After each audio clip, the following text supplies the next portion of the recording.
একঘেয়ে মাছ মাংস খেতে ভালো না লাগলে আমরা কিন্তু এঁচোড় দিয়ে অনেক রকম রেসিপি বাড়িতে বানিয়ে থাকি। নমস্কার বন্ধুরা, তোমাদের সকলকে রুমির হেসেল ঘরে স্বাগত জানাই। আমি রুমি। আজকে আমি তোমাদের সাথে শেয়ার করব বাঙালির অতি প্রিয় এঁচোড়ের কালিয়ার রেসিপি। ঘরে থাকা সামান্য উপকরণ দিয়েই বানিয়ে নিতে পারবে। আর এইভাবে যদি এঁচোড়ের কালিয়া বানাও তাহলে কিন্তু মাংসের স্বাদকেও হার মানিয়ে দেবে। ভাত, রুটি, পোলাও, ফ্রাইড রাইসের সাথে ভীষণই ভালো লাগবে। তাহলে চলো দেখে নেওয়া যাক। এঁচোড়ের কালিয়া বানানোর জন্য আমি আগে এঁচোড় কেটে নিয়েছি মিডিয়াম সাইজে করে। এবারে হলুদ জলে এটা ভিজিয়ে রাখলাম। হলুদ জলে ভিজিয়ে রাখলে এঁচোড়ের যে আঠা ভাবটা থাকে সেটা অনেকটাই কেটে যায়। আর এদিকে আলুগুলোকেও ডুমো ডুমো করে কেটে নিয়েছি। আমি এখানে দুটো আলু ব্যবহার করছি। আলুগুলোকেও জলে ডুবিয়ে রাখলাম। এবার এখানে একটা পাত্রে আমি জল গরম করতে বসিয়ে দিয়েছিলাম। দিয়ে দিয়েছি সামান্য হলুদ গুঁড়ো ও নুন।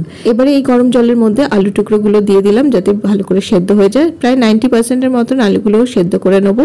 ব্যাস, তারপরে এটা স্ট্রেনারের সাহায্যে তুলে আলাদা জায়গায় রেখে দেবো। এবার ওই আলু সেদ্ধ জলের মধ্যেই আমি কেটে রাখা এঁচোড়ের টুকরোগুলো দিয়ে দিলাম। এঁচোড়ের টুকরোগুলো ভালো করে সেদ্ধ করে নেবো। প্রায় 90% মতন এঁচোড়গুলো সেদ্ধ করে নিতে হবে। ব্যাস, এঁচোড়গুলো সেদ্ধ হয়ে গেছে। এবারে স্ট্রেনারের সাহায্যে তুলে সরিয়ে রাখলাম। এদিকে দুটো বাটির মধ্যে বাটা মশলা রেডি করে রেখেছি। এই বাটির মধ্যে আদা, রসুন, টমেটো ও কাঁচা লঙ্কা পেস্ট রেডি করে রেখেছি। আর এই বাটির মধ্যে পেঁয়াজটাও বেটে রেখেছি। এইদিকে কড়াইয়ের মধ্যে বড় চামচের 1 চামচ সর্ষের তেল গরম করতে দিয়ে রেখেছিলাম। তেলটা গরম হয়ে যাওয়ার পর এই যে 90% আলু সেদ্ধ করে রেখেছিলাম সেই সেদ্ধ করা আলুর টুকরোগুলো তেলের মধ্যে দিয়ে দিলাম। সামান্য হলুদ গুঁড়ো ও নুন দিয়ে আলুগুলোকে ভালো করে ভেজে নেব। আলুগুলো খুব সুন্দর করে ভাজা হয়ে গেছে। এবার তেলটা ঝরিয়ে আলুগুলোকে তুলে সরিয়ে রেখে দিলাম।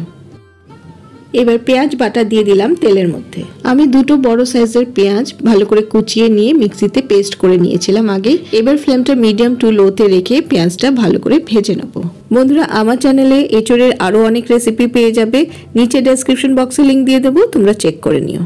পেঁয়াজটা দেখো ভালো করে ভাজা হয়ে গেছে। এবারে দিয়ে দিচ্ছি এখানে আদা, কাঁচা লঙ্কা, রসুন ও টমেটোর পেস্টটা।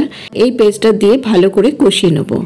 আমি এখানে 1 ইঞ্চি আদা, দুটো কাঁচা লঙ্কা, 2-3টে রসুনের কোয়া আর একটা মিডিয়াম সাইজের টমেটোকে ভালো করে মিক্সিতে পেস্ট করে নিয়েছি।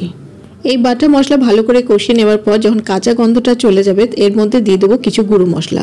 আমি এখানে দিয়ে দিলাম 1 চামচ হলুদ গুঁড়ো, 1 চামচ জিরে গুঁড়ো, 1 চামচ ধনে গুঁড়ো আর রঙের জন্য দিয়ে দিলাম 1/2 চামচ কাশ্মীরি লাল লঙ্কা গুঁড়ো আর দিয়ে দিলাম স্বাদ মতো নুন।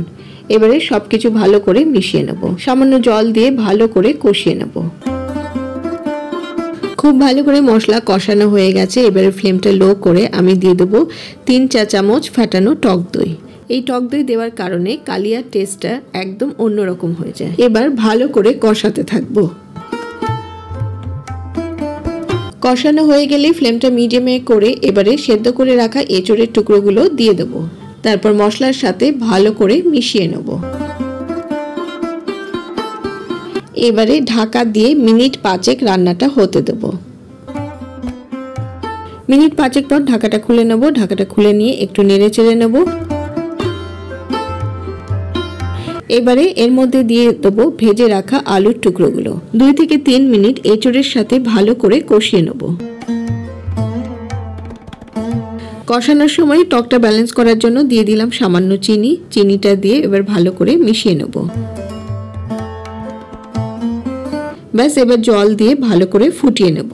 তোমরা কেমন গ্রেভি রাখতে চাও সেই পরিমাণেই জলটা দিও। জলটা দেওয়ার পর একটু নেড়ে চেড়ে নেবো। ব্যাস, এবারে একটা ঢাকা দিয়ে মিনিট 5 ফুটিয়ে নেব। যেহেতু আলু ও এঁচোড় সেদ্ধ করা আছে তাই রান্নাটা হতে খুব বেশি সময় লাগবে না। মিনিট 5 পর ঢাকাটা খুলে নিলাম। এঁচোড়ের কালিয়া একদম রেডি। এবার একটু নেড়ে চেড়ে নিয়ে এর মধ্যে দিয়ে দেবো 1 চামচ ভাজা মশলা গুঁড়ো। এটা আমি জিরে, ধনে ও শুকনো লঙ্কা আগেই ড্রাই রোস্ট করে গুঁড়িয়ে রেখেছিলাম, সেটা 1 চামচ দিয়ে দিলাম। আর দিয়ে দিলাম 1/2 চামচ গরম মশলা গুঁড়ো। এই ভাজা মশলা গুঁড়ো ও গরম মশলা গুঁড়ো ভালো করে মিশিয়ে নেব। এবার ফ্লেমটা অফ করে ঢাকা দিয়ে মিনিট 2 স্ট্যান্ডিং টাইমে রেখে দেবো। 2 মিনিট স্ট্যান্ডিং টাইমে রেখে দেওয়ার পর এটা পরিবেশন করে নেব।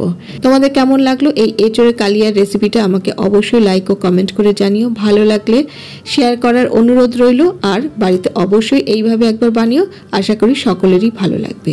এই এঁচোড়ের কালিয়া ভাত, রুটি, পোলাও, ফ্রাইড রাইসের সাথে ভীষণই ভালো লাগবে। আর আমার চ্যানেলে নতুন বন্ধু হয়ে থাকলে ভিডিওটা যদি ভালো লেগে থাকে লাইক কমেন্ট করে চ্যানেলটাকে সাবস্ক্রাইব করে দিও, আর পাশে থাকা বেল আইকনটাকে অবশ্যই প্রেস করে দেবে, যাতে পরবর্তীকালে আমি যখনই কোনো রেসিপি শেয়ার করব তার নোটিফিকেশন তোমাদের কাছে আগে পৌঁছে যাবে। আজকে তাহলে এই পর্যন্ত। আমি আবারও হাজির হয়ে যাব আমার হেসেল ঘরের খবর নিয়ে। তোমরা সবাই ভালো থেকো, সুস্থ থেকো। টাটা।